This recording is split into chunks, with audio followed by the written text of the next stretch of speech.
ayan mga kalabs, mag-repotting tayo ng ating halaman mga kalabs. So, tatanggalin ko siya mga kalabs at ililipat ko sa ibang lagayan.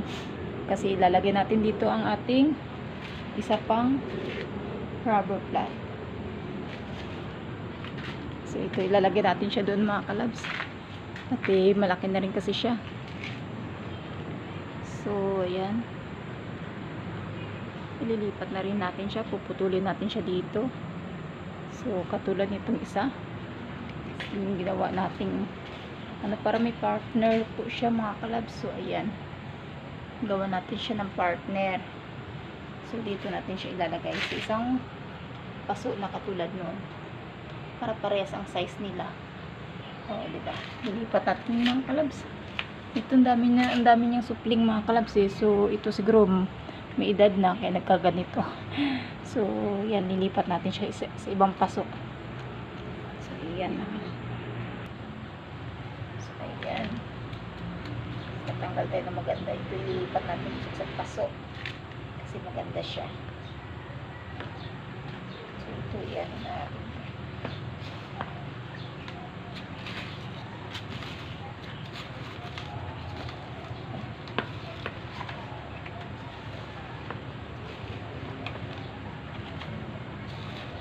Marami na rin kasi siya ugat, kaya mahirap tanggalin. Yan.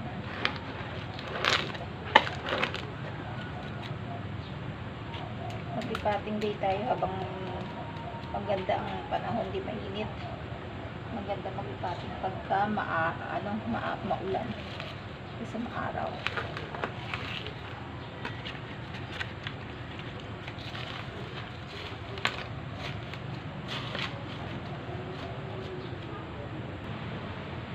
So, ayan. Kuha natin siya ng malaki.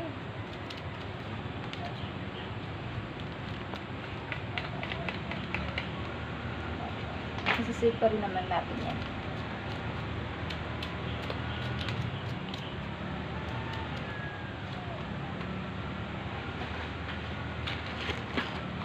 So, ayan. So, ipapalit natin dito ang ating rubber plant. See, ayan, pala ng lupa.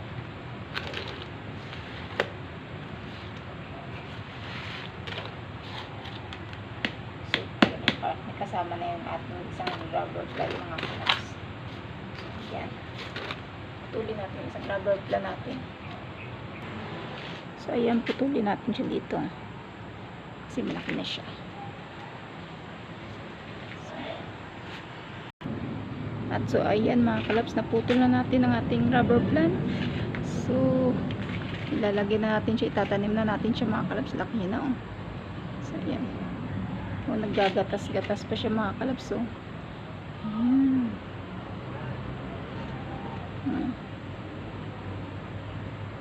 So, hindi na natin pinakita pagputol mga kalabs. Baka, alam nyo na, iwas. So, ayan. Tatanim na natin siya dyan. Kasama nun, may partner na siya. Kumuha tayo ng additional lupa mga kalabs kasi ito lang yung lupa ng ating rubber plant. So, ayan.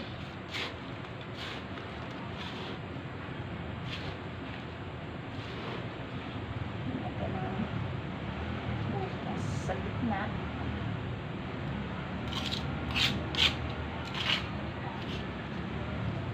Malakit ng ating logo mga kalabs. Mga kasi nasubra sa tubig-ulan.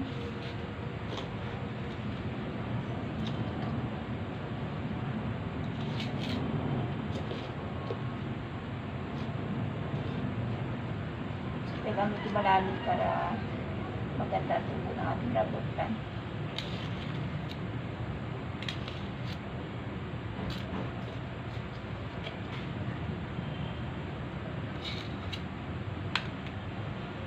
Ayan.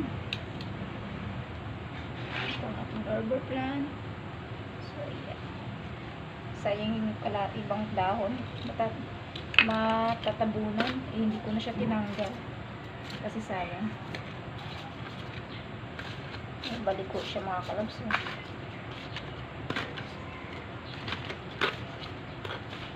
Baliko na siya kasi matangkad. Itagilid.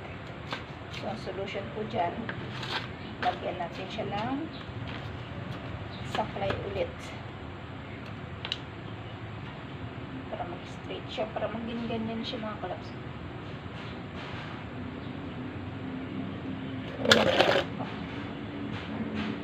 Tabing ko siya. Oops.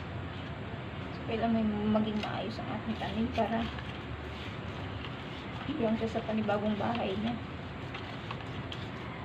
Wala na siya sa kanyang nanay. Hiniwalay na natin siya sa kanyang nanay.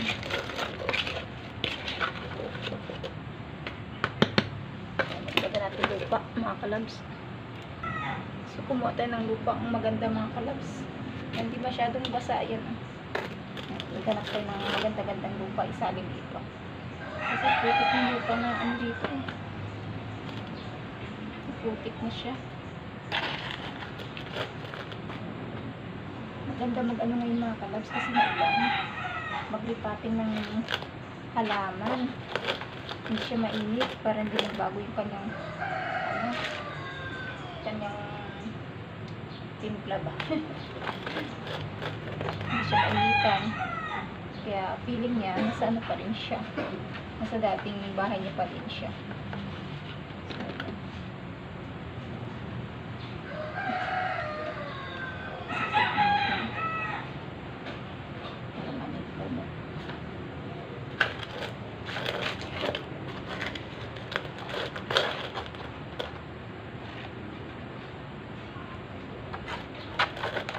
Mamaya mga kalabs, balikan ko kayo. Busy lang inyong lingkod. Pag repotting, hinahabol ko yung magandang ano ng araw. Diba? Evelyn, our vlog. Good morning. Po, bigla shoutout po from Romantico. Saya.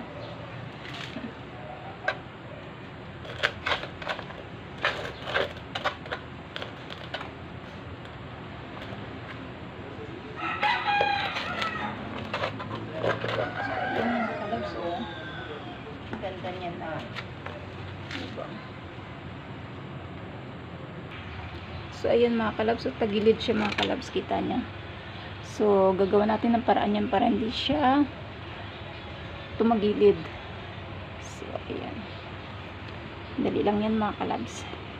Gawa lang natin ng ano.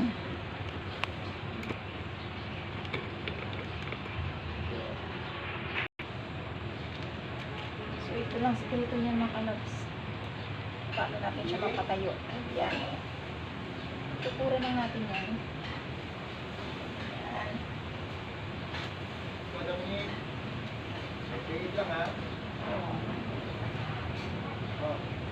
Ayan o. Straight siya o. Diba? And then, tatanggihan natin siya ng red ribbon. Para mag-straight ang kanyang puno. Ay, mga kalabs. Pagpigila.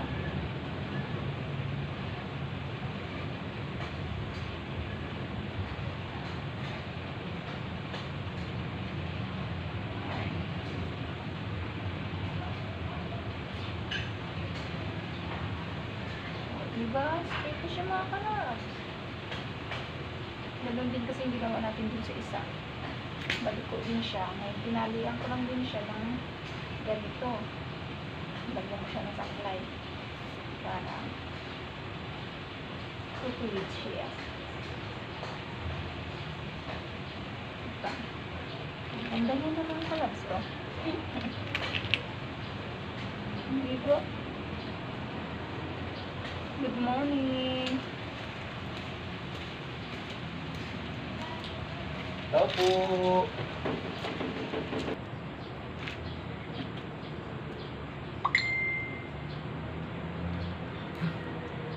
So, ayan mga kalabs, linisin lang natin yung ano, yung katawan ng paso bago natin siya itanim.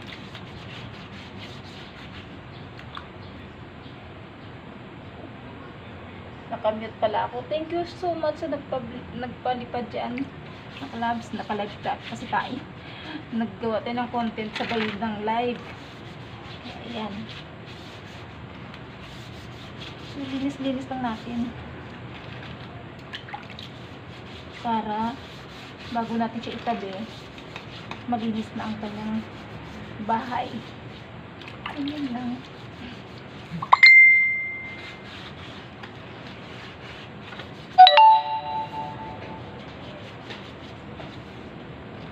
Yan o. Diba? Malinis na siya.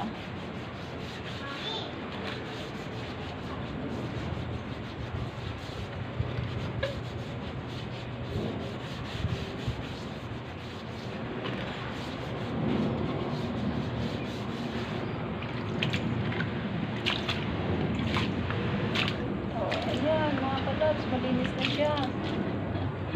Thank you.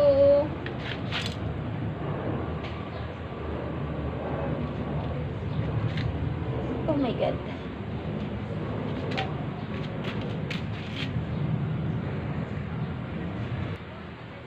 So, ayan na mga kalabs ang ating halaman. It's so beautiful na siya. So, kunting dilig-dilig lang.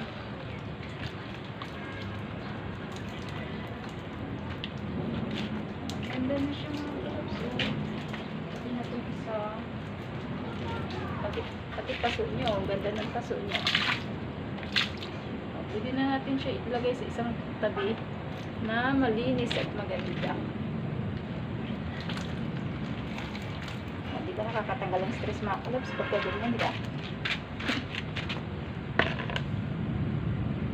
Nakakatanggal ng stress, oh. Ang ganda niya. Ayan. At itong kanyang partner.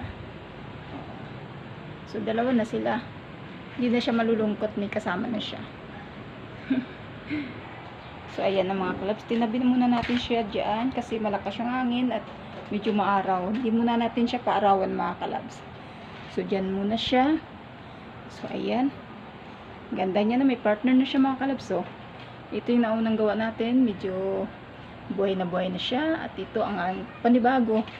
So, tago muna natin siya. Hindi muna natin siya paarawan. Yan. Dyan muna sila. Diba? Ayan. Thank you for watching mga kalabs. Ayan po ang ating ganap for today. Nag-repating tayo mga kalabs kasi magandang panahon at maulan at malamig mga kalabs. Hindi maaraw. Maganda mag-repating ng mga halaman pag ganito ang panahon. So, inano natin yung pagkakataon. Ayan. Ganda, nakakatuwa. Nakakatanggal ng stress mga kalabs pagka ganyan ang ating halaman. Diba? So, happy plant. So, ayan. Thank you for watching mga kalabs. God bless everyone. Bye!